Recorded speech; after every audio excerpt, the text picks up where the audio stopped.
Bismillahirrahmanirrahim. Assalamualaikum warahmatullahi wabarakatuh.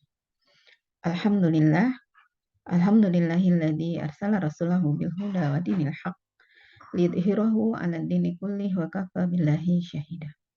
Asyhadu an la ilaha illallah wa asyhadu anna Muhammadan abduhu wa rasuluh. Allahumma sholli ala Muhammad wa ala ali Muhammad amma ba'du.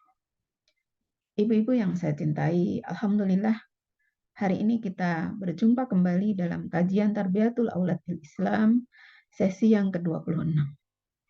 Kita akan membahas pada hari ini tentang 4 prinsip yang harus diperhatikan oleh orang tua dalam memberikan pengajaran kepada anak-anak kita.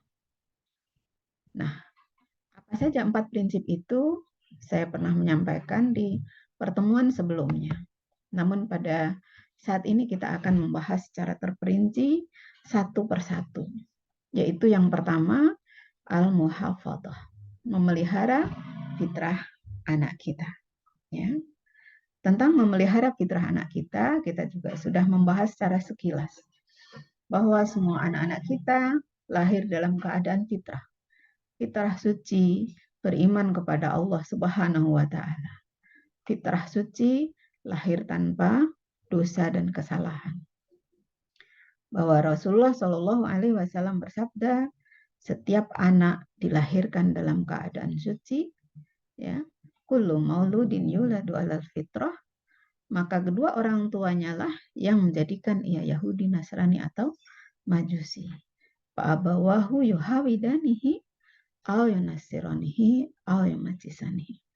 Nah, karena itu kita harus berupaya ketika memberikan kepada anak-anak kita pengajaran, ketika kita mengantarkan anak-anak kita kepada sekolah-sekolah, lembaga-lembaga pendidikan, kepada guru-guru, kita harus yakin bahwasanya anak-anak belajar tidak menyalahi fitrahnya.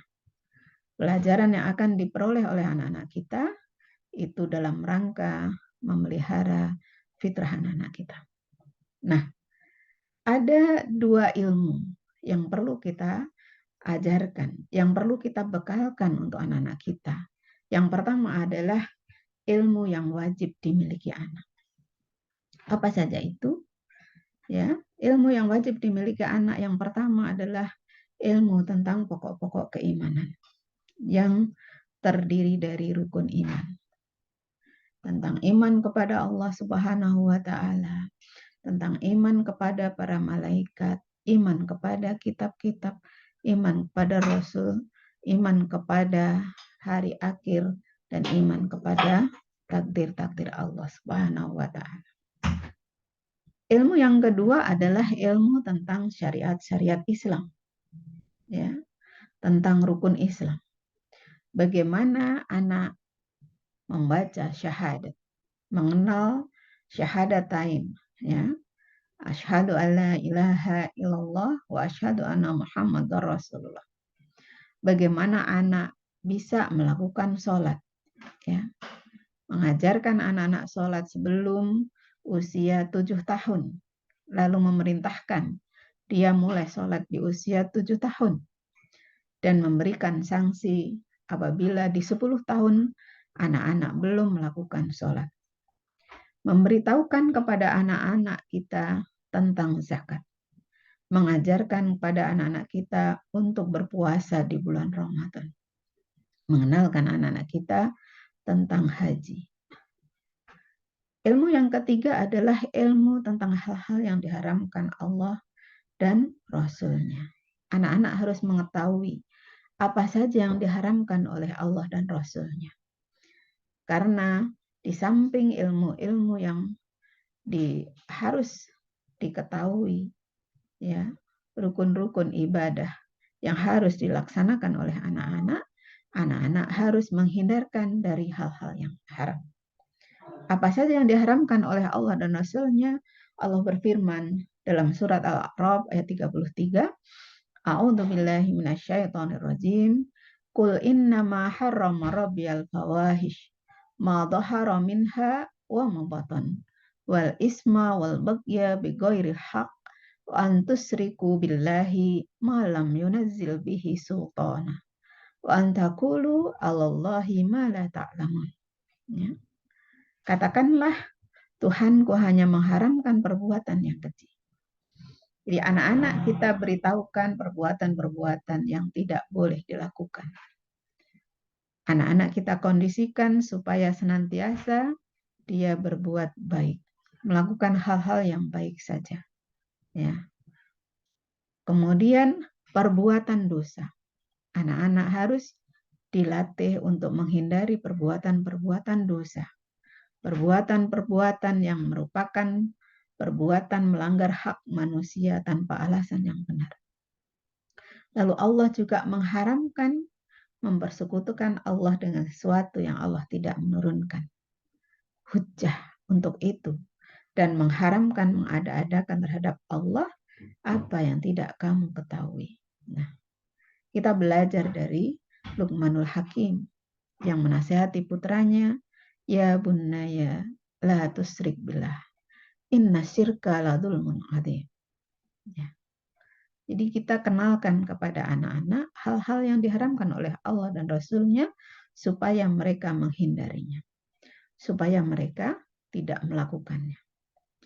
Lalu kemudian ilmu yang berkaitan dengan interaksi kepada orang lain. Ini sesuai dengan profesinya.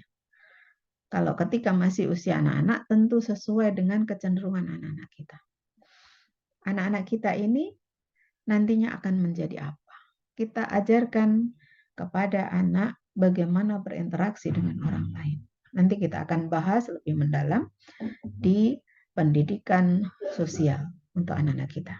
Jadi bagaimana seorang anak harus berinteraksi kepada orang lain, mulai dari orang tuanya, mulai dari teman-temannya, mulai dari guru-gurunya dan seterusnya. Jadi kita akan berbicara nanti tentang adab-adab interaksi seseorang dengan orang yang lain. Nah, ini ilmu yang perlu dimiliki oleh anak-anak kita.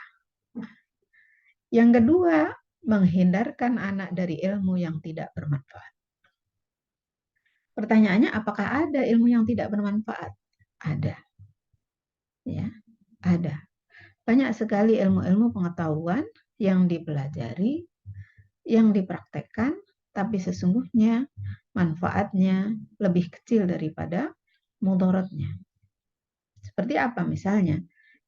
Yang pertama, ilmu dunia yang melalaikan akhirat.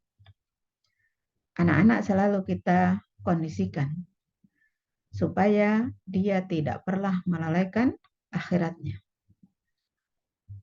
Syukur anak kita pintar dalam hal ilmu-ilmu dunia. Misalnya ilmu fisika, ilmu matematika, ilmu kimia, ilmu kedokteran, ilmu sosial, dan sebagainya. Tetapi ilmu-ilmu itu hendaklah kita upayakan menjadi wasilah anak-anak kita semakin dekat kepada Allah Subhanahu wa Ta'ala. Jangan sampai anak-anak pandai dalam ilmu-ilmu dunia, tetapi dia lalai dengan ilmu-ilmu yang mengantarkan dia kepada akhirat. Misalnya apa? Misalnya dia juara terus di sekolahnya, rapotnya nilainya baik terus, tetapi dia tidak bisa membaca Al-Quran misalnya. Dia selalu juara di dalam lomba-lomba, tetapi dia meninggalkan sholat. Jangan sampai seperti itu. Nah, yang kedua, ilmu yang berbahaya. Jangan mengajarkan atau memberikan fasilitas kepada anak-anak kita untuk belajar ilmu-ilmu yang berbahaya. Baik berbahaya untuk dirinya maupun berbahaya untuk orang lain. Seperti apa misalnya? Ilmu sihir, aliran sesat, atau aliran menyimpang, dan lain-lain. Bahkan kadang-kadang ilmu dunia yang sesungguhnya bermanfaat, tetapi karena tidak memperhatikan kehidupan akhirat, maka kemudian ilmu itu dimanfaatkan untuk keburukan. Misal apa? Ilmu kimia. Ilmu kimia ada salah satunya belajar tentang kimia unsur, mempelajari Caranya membuat bom misalnya. Lalu kemudian bom itu dipakai untuk menghancurkan kehidupan manusia. Itu tentu ilmu yang berbahaya. Tetapi bukan berarti tidak boleh belajar kimia, karena kimia ini sangat penting dalam kehidupan manusia. Maka sifatnya adalah fardu kifayah. Ada orang yang mempelajari dan kita ambil kemanfaatannya. Jadi jangan sampai anak-anak belajar tentang ilmu-ilmu yang berbahaya.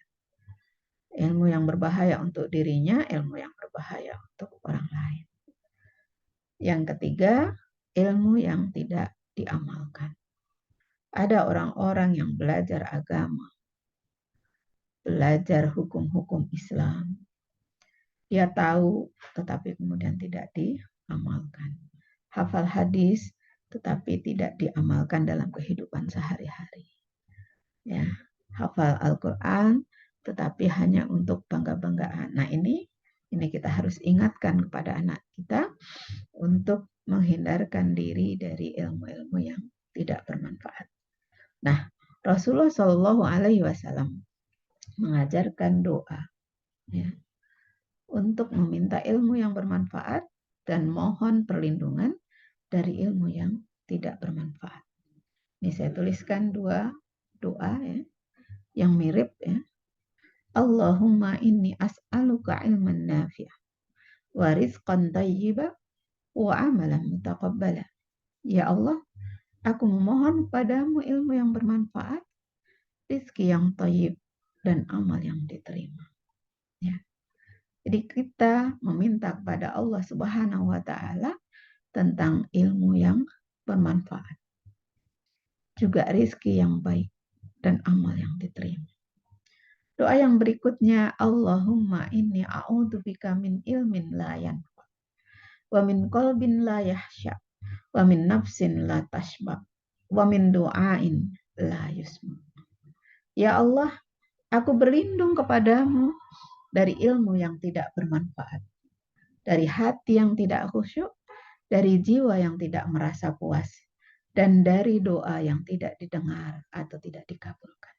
Nah, inilah ibu-ibu sekalian, kita pentingnya memberikan kepada anak-anak kita pembekalan ilmu pengetahuan, tetapi kita harus memperhatikan prinsip utama dalam memberikan pengajaran pada anak adalah memelihara fitrah anak-anak kita. Semoga bermanfaat. Wallahu a'lam bishawab. Mohon maaf atas segala kekurangan dan khilafan. Wassalamualaikum warahmatullahi wabarakatuh.